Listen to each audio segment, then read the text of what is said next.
Namanya diabadikan dalam sejumlah catatan tertulis bangsa Portugis sebagai seorang ratu di Jepara yang kaya raya, dihormati dan pemberani. Seorang pemimpin perempuan yang sangat disegani karena pernah 2 kali mengirim armada laut ke Malaka untuk memerangi pendudukan Portugis atas kota pelabuhan ini. Ratu Kalinyamat, ratu yang memerintah Kesultanan Kalinyamat Jepara antara tahun 1550 hingga tahun 1579, adalah seorang pemimpin visioner. Seorang perempuan Muslim Jawa dari abad ke-16 dengan pikiran-pikiran dan tindakan yang melampaui zamannya.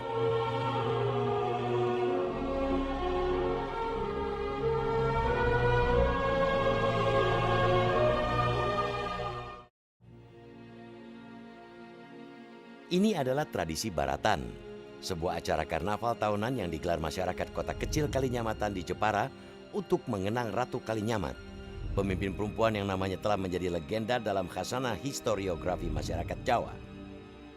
Meski di kalangan masyarakat Jawa, riwayat tentang dirinya kerap bercampur dengan berbagai kisah legenda, sosok dan keberadaan Ratu Kalinyamat dalam mewarnai perjalanan sejarah Nusantara sebenarnya terdokumentasi dalam banyak catatan sejarah. Berbicara tentang Kalinyamat, memang kita kalau dilihat dari faktor sejarah Indonesia itu masih sangat kurang ditulis tentang beliau. Jikapun ditulis itu lebih kepada faktor-faktor yang berkaitan kepada spiritualitas dari seorang Ratu Kalinyamat. Padahal Ratu Kalinyamat itu adalah seorang tokoh besar yang sudah sangat layak menjadi pahlawan nasional. Pada masa yang lalu, visi poros maritim itu sudah dikenal dalam tatanan masyarakat dan dalam tatanan negara, yang mana pencetusnya adalah seorang perempuan, seorang ratu. Di sini kita melihat bahwa keberadaan sosok Ratu Kalinyamat sebetulnya sudah menunjukkan bahwa perempuan di Indonesia itu sudah berpikir jauh dan melampaui zamannya. Sosok dan sepak terjang Ratu Kalinyamat dalam perjalanan sejarah Nusantara misalnya terekam dalam sejumlah catatan yang pernah ditulis beberapa penulis dan pelawat Portugis. Dalam catatannya yang terbit pada abad ke-16, penulis Portugis Diego de Couto misalnya pernah menyebut Ratu Kalinyamat sebagai Raina de Japara Señora Poderosa Erika de Kranigadame, atau Ratu Jepara, seorang wanita yang kaya raya dan berkuasa, seorang perempuan yang gagah berani. Seorang musuh hingga dia mau mencantumkan musuhnya dalam sejarah negaranya, berarti musuh itu sangat ditakuti. Dan itu yang terjadi dengan Ratu Kalinyamat. Karena Ratu Kalinyamat itu disebut Rainha de Jepara, Ratu Jepara, very powerful, sangat kaya raya dan sangat tegas dan digdaya orangnya. Nah, itu ditulis di Portugis sendiri. Nah, ini yang menurut saya sekarang sudah waktunya Indonesia menggali tentang sejarah itu, bagaimana waktu itu industri pertahanan bisa demikian tumbuh. Kita sekarang sudah bisa menjawab bahwa Ratu Kalinyamat itu bukan tokoh fiktif, gitu ya, bukan cerita dongeng untuk pengantar tidur, tidak, tapi betul-betul pernah ada. Nah, sumber primer yang kita dapatkan itu yang paling baik itu ada 3, ya. Saya sebutkan yang pertama itu adalah tulisan Tommy Pierce yang judulnya Suma Oriental, ya. Itu dia bercerita tentang Jepara pra Ratu Kalinyamat. Itu menyebutkan bahwa Jepara itu subur, dan pada saat itu ada penguasanya yaitu Dipati Unus. Dipati Unus siapa? Itu adalah pamannya Ratu Kalinyamat, gitu ya. Yang kedua, buku tulisan dari Fernão Mendes Pinto tahun 1569. Yang kemudian diterbitkan oleh biarawan Belchior Varia tahun 1614. Ya. Jadi kita mengatakan ketika Fernão Mendes Pinto, Mas Pinto ini nulis tentang Ratu Kalinyamat, itu masih ada Ratu Kalinyamat ya. Dia cerita tentang kekuasaan Ratu Kalinyamat, seorang ratu yang berkuasa, cantik, jelita dan sebagainya itu. Dia ceritakan dengan detail ini. Nah, dan bukunya itu berjudul Peregrinacao yang berarti ziarah. Dan yang ketiga, buku yang berjudul Da Asia. Ini juga tulisan pelancong yang dia menuliskan, dia membuat indeks.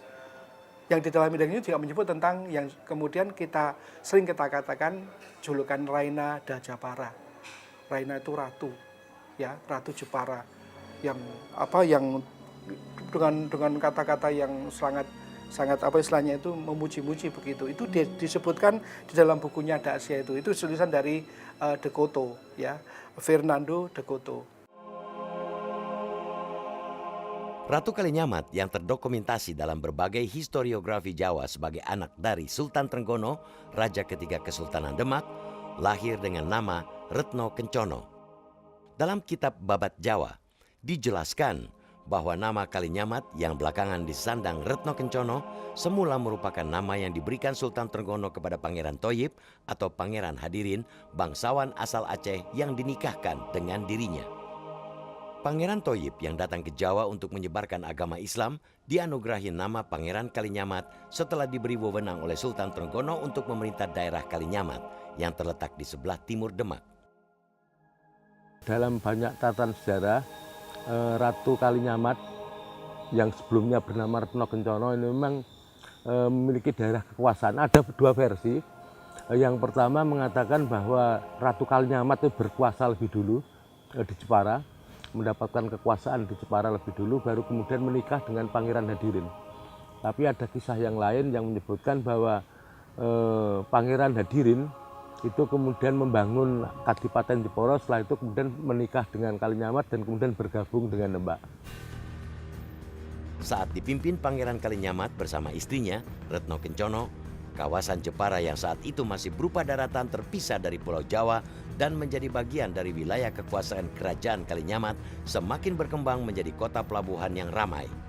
Menurut Peugeot dalam Literature of Java, di kota Jepara pada masa itu juga sudah ada industri pembuatan galangan kapal yang mempekerjakan ratusan tukang. Kita melihat dari catatan berdasarkan sumber historiografi Eropa, ya, De Graaf itu kemudian menyampaikan bahwa salah satu produk unggulan yang diminati oleh masyarakat luar berkaitan dengan Jepara pada masa Ratu Kalinyamat adalah adanya galangan kapal. Dan ketika galangan kapal itu ada, tentu para pedagang kan menggunakan kapal. Mereka lebih suka memperbaiki kapal, membuat kapal di Jepara. Bisa juga karena Jepara kaya akan daerah hinterland. Dulu membuat kapal itu kan menggunakan kayu. Dan kayu ini disuplai dari Purwodadi, dari Rembang, dari Pati, dari Kudus, dan dari Jepara sendiri. Pada tahun 1549 atau 3 tahun setelah Sultan Trenggono wafat, kakak Retno Kencono, Sunan Prawoto, yang ditunjuk menjadi Sultan Demak, tewas dibunuh orang suruhan Aryo Penangsang, Bupati Jipang Panolan yang memberontak terhadap Demak. Tak lama setelah peristiwa ini, Pangeran Hadirin alias Pangeran Kalinyamat juga dibunuh para kaki tangan Arya Penangsang. Saat dalam sebuah perjalanan pulang dari Kudus bersama istrinya Retno Kencono.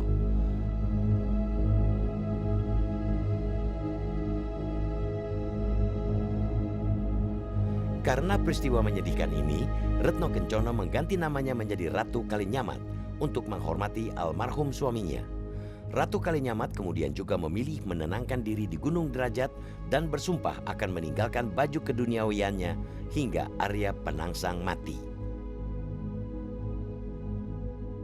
Disebutkan bahwa ketika Pangeran Hadirin meninggal, kemudian Kalinyamat bertapa itu, kemudian datanglah ada Hadiwijaya, ada kemudian Penjawi, ada Pemanahan, yang kemudian Ratu Kalinyamat menyampaikan kayak kegelisahannya ya, atau tuntutannya atau harapannya. Siapapun yang membunuh Sunan Prawoto, kemudian yang membunuh Pangeran Hadirin suaminya, itu diharapkan mendapatkan keadilan dari Tuhan. Saat pecah perang antara Kesultanan Pajang melawan Kadipaten Jipang Panolan, Arya Penangsang tewas di tangan Sutawijaya, putra Ki Ageng Pamanahan, salah seorang pendukung utama Kesultanan Pajang. Setelah kematian Arya Penangsang, Ratu Kalinyamat mengakhiri masa menyepinya dan kembali memimpin Kesultanan Kalinyamat yang sebelumnya ia pimpin bersama suaminya. Ada dugaan pada sekitar abad ke-15, 15-16, Gunung Muria ini atau daratan ini, daratan Jepara, itu masih merupakan pulau kaki sebelah barat Gunung Muria.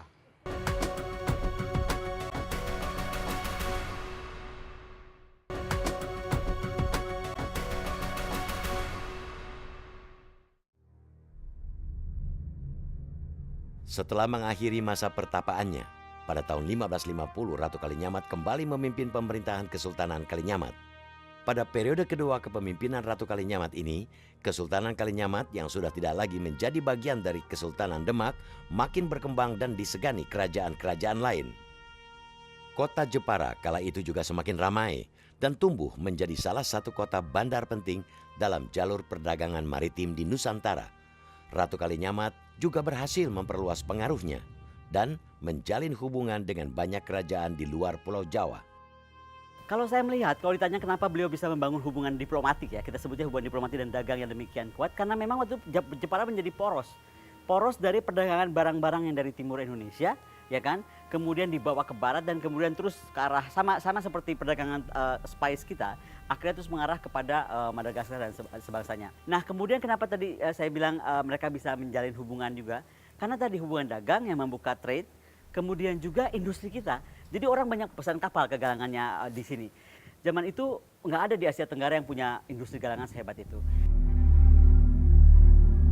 Pada tahun 1550, sekitar setahun setelah suaminya dibunuh, Ratu Kalinyamat menerima surat permohonan bantuan dari Kesultanan Johor yang sedang terancam serangan Portugis di Malaka.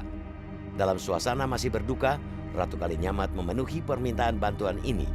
Ia memerintahkan pengiriman 40 kapal perang yang mengangkut lebih dari 4.000 prajurit untuk berperang melawan Portugis ke Malaka. Armada Jepara ini menurut sejarawan H.J. de Graaf bergabung dengan Persekutuan Melayu yang berkekuatan lebih dari 150 kapal.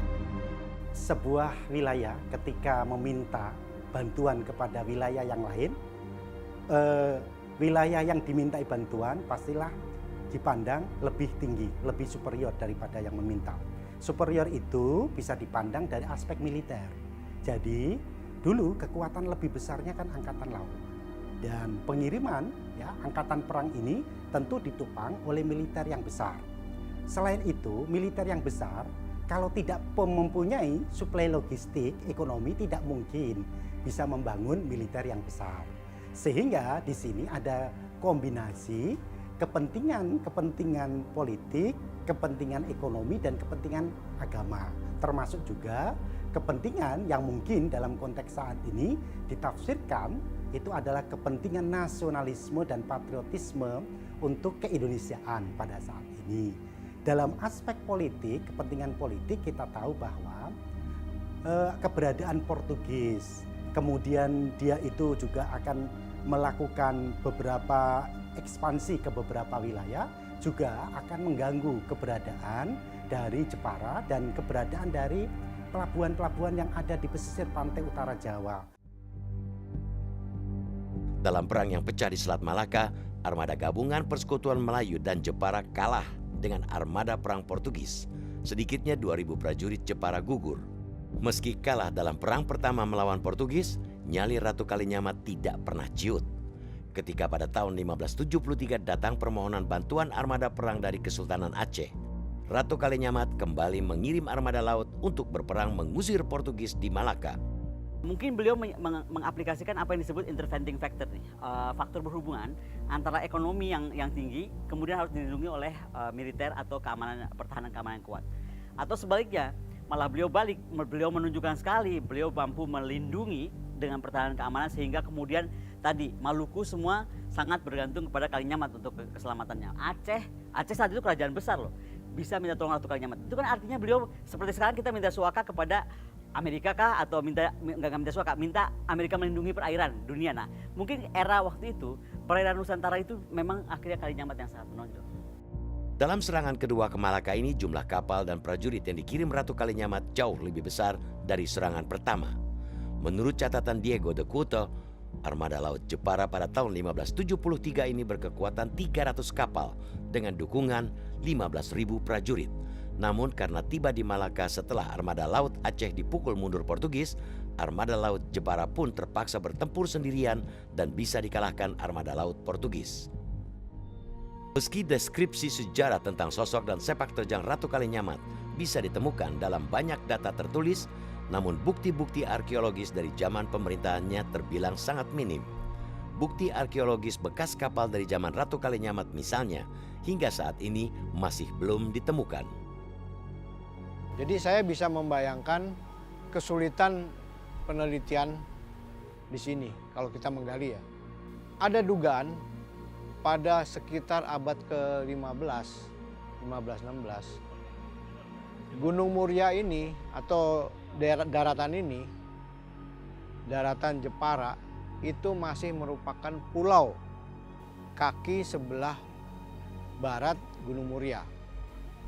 Jadi di selatan Jepara ini itu ada selat. Selat yang sekarang ini dialiri oleh Sungai Tuntang. Kalau dulu merupakan selat kecil. Jadi kalau orang ada pelayaran dari Gresik ke Jawa bagian barat atau Jawa bagian tengah sebelah barat, itu akan melalui selat ini. Lebih mempermudah pelayaran, mempermudah memendekkan jarak. Jadi selat ini lama-lama karena pengendapan dari lumpur yang dibawa oleh sungai-sungai mengalir ke selat tersebut, misalnya Sungai Tuntang, itu ngendap selatnya menjadi dangkal dan akhirnya menjadi daratan di sini, nyambung Pulau Muria dengan daratan Jawa. Dan itu kesulitan kita juga dalam hal melakukan penelitian pencarian galangan kapal. Boleh jadi galangan kapal itu ada di satu tempat di selat itu yang sekarang sudah tertimbun oleh lumpur. Memang ukir itu dikembangkan pada kala Ratu Kalinyamat berkuasa dengan Patih Sugeng Bardedung yang kemudian mengajarkan seni ukir itu untuk masyarakat di seputaran Masjid Mantingan.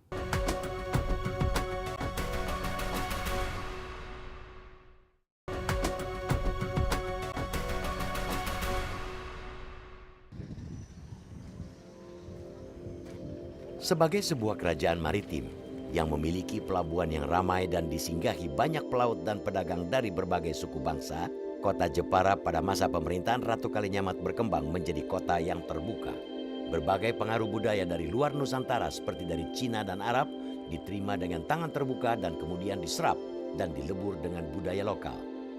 Jejak peleburan pengaruh budaya asing dengan budaya asli Jawa misalnya bisa ditemukan pada berbagai hiasan batu ukir pada bangunan Masjid Astana Sultan Hadirin di Mantingan, Jepara yang dibangun atas perintah Ratu Kalinyamat pada tahun 1556. Sejak Nyai Ratu Kalinyamat berkuasa di sini, ukiran ini didatangkan dari Cina. Jadi yang bangun ya termasuk Nyai Ratu Kalinyamat sebagai arsitekturnya.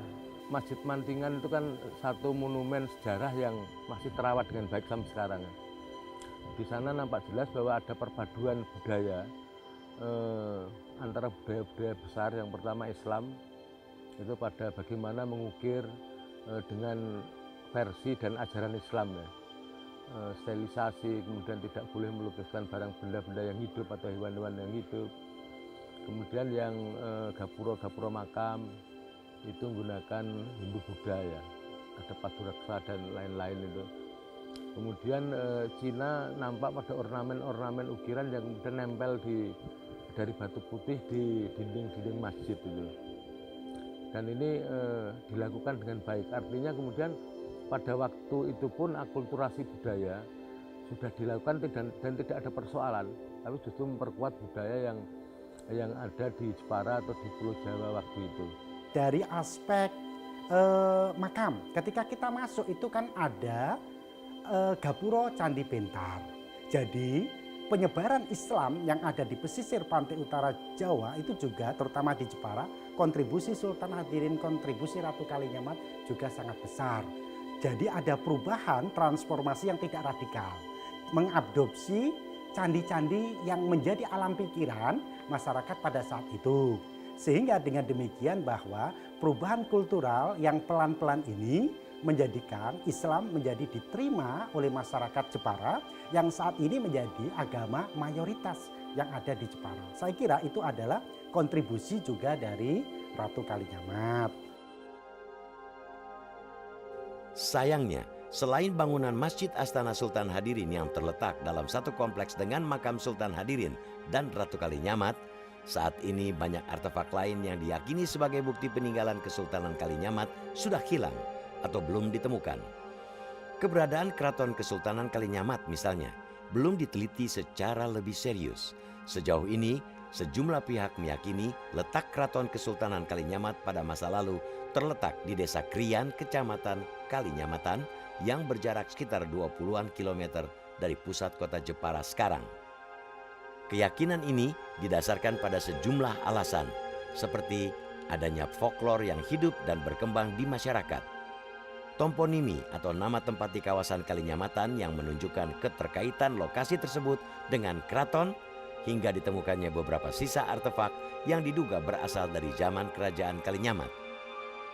Cungkup atau mahkota kuno yang terpasang di atap Masjid Al-Makmur di Desa Krian, Kalinyamatan ini misalnya diyakini masyarakat setempat merupakan cungkup yang sama yang pada masa lalu terpasang di Masjid Keraton Kalinyamat. Untuk yang masih asli di Masjid Al-Makmur itu sendiri, untuk yang di atas itu berupa kuncup pustaka. Itu dari zaman Ratu Kalinyamat yang dibuat oleh Kiai Haji Ja'far Shodiq. Yang beberapa pembangunan masih tetap digunakan di Desa Krian. Kalau kita lihat ketika kita merekonstruksi sejarah termasuk Ratu Kalinyamat itu kan juga mendasarkan pada sumber lisan. Sumber lisan bisa kita rujuk dari toponim, nama-nama yang ada di Jepara. Ada Krian itu Rakrian, kemudian ada Mantingan, itu kan juga toponim-toponim yang ada di lokasi Jepara. Tidak begitu jauh dari bangunan Masjid Al-Makmur juga terdapat hamparan tanah kosong yang disebut masyarakat sebagai Siti Hinggil atau tanah tinggi yang diyakini sebagai bekas lokasi paseban atau pendopo Keraton Kalinyamat.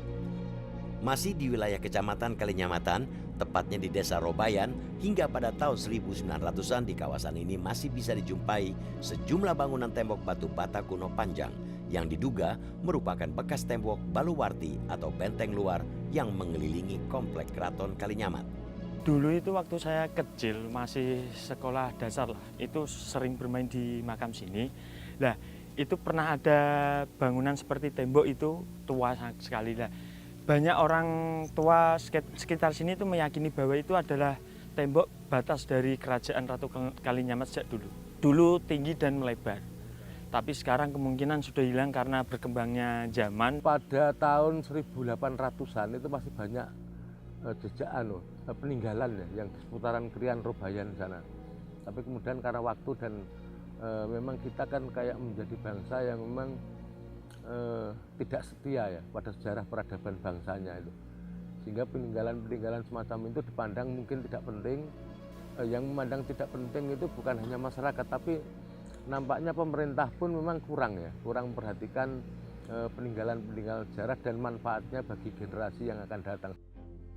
Saat ini, meski bukti-bukti arkeologis dari era kejayaan Kerajaan Kalinyamat sudah banyak yang hilang, berbagai warisan kepercayaan, tradisi, dan pengetahuan yang diyakini berasal dari masa tersebut masih hidup dalam masyarakat. Hal ini misalnya bisa dilihat dari penguasaan pengetahuan dan keterampilan sebagian besar masyarakat Jepara dalam bidang seni ukir dan pertukangan. Memang ukir itu dikembangkan pada kala Ratu Kalinyamat berkuasa dengan Patih Sugeng Baredwung yang kemudian mengajarkan seni ukir itu untuk masyarakat seputaran Masjid Mantingan. Sehingga memang dari sanalah, dari seputaran Mantingan kemudian sampai kemudian Jepara, itu ukir berkembang. Sementara daerah lain, misalnya daerah Keling, daerah Bangsri, daerah Donorojo, daerah Melonggo, itu baru kemudian. Pusat pengembangan ukir ini memang sekitar Mantingan, Sukodono, kemudian sampai kemudian Jepara kota. Pusatnya bertumbuh dari Masjid Mantingan itu. Karena di sana ada aktivitas pembelajaran ya pada awalnya. Meski masa pemerintahan Ratu Kalinyamat terbilang cukup lama, dalam lintasan sejarah, eksistensi Kesultanan Kalinyamat yang wilayah kekuasaannya pernah membentang dari daerah Jepara Kudus, Pati, hingga kawasan hutan Mentaok atau daerah Solo Jogja terbilang singkat. Tak lama setelah Ratu Kalinyamat meninggal dan digantikan Pangeran Arya Jepara pada tahun 1579, kejayaan Kesultanan Kalinyamat kian memudar sebelum akhirnya hancur akibat serangan kerajaan Mataram pada tahun 1599. Ketika pada abad ke-17 ya, satu abad setelah Ratu Kalinyamat eksis itu ada sedimentasi, ada faktor alam yang menyebabkan pelabuhan itu mengalami pendangkalan, mengalami sedimentasi. Ketika mengalami sedimentasi, tentu kapal-kapal itu tidak bisa merapat untuk berlabuh di pelabuhan Jepara. Sehingga terjadi perubahan. Pelabuhan Jepara itu kemudian digeser ke pelabuhan Semarang sekitar 1706. Sehingga ketika itu digeser, maka pelabuhan Jepara itu mulai ditinggalkan oleh para pedagang. Meski usia Kesultanan Kalinyamat berlangsung relatif singkat, jejak dan riwayat kepemimpinan Ratu Kalinyamat dalam kronik sejarah Nusantara tidak bisa diabaikan. Sebab dengan visi kepemimpinannya yang melampaui zaman, selama masa pemerintahannya, Ratu Kalinyamat berhasil menunjukkan pada dunia bahwa masyarakat Nusantara telah memiliki wawasan yang luas dan penguasaan pengetahuan yang disegani bangsa-bangsa lain. Kalau kita mundur tahun 1549 dan 1550, itu belum ada NATO. Belum ada fakta-fakta pertahanan di dunia. ASEAN apalagi. Tapi Ratu Kalinyamat sudah bisa membuat itu dan menjaga negara kawasan daripada serangan-serangan Portugis. Dia telah melampaui perempuan pemimpin, ya kan, dan pemimpin pada umumnya di era itu. Yayasan Dharma Bakti Lestari sebagai salah satu stakeholder di Kabupaten Jepara khususnya dalam hal ini melihat bahwa banyak sekali sebetulnya alasan yang sangat kuat untuk bisa segera mengajukan kembali dan mendorong agar Ratu Kalinyamat dapat dianugerahi gelar sebagai pahlawan nasional. Berkenaan juga dengan inisiatif yang sudah pernah dilakukan pada waktu yang lalu, maka Yayasan Dharma Bakti Lestari menginisiasi kembali apa yang diharapkan dan dicita-citakan oleh masyarakat Jepara khususnya, agar tokoh perempuan Jepara, Ratu Kalinyamat, yang sebetulnya jejak sejarah juga ada, bukan hanya ada di dalam legenda atau mitologi, tetapi juga di dalam nafas dan keseharian masyarakat di Jepara, bisa segera mendapatkan gelar pahlawan nasional. Metro TV, knowledge to elevate.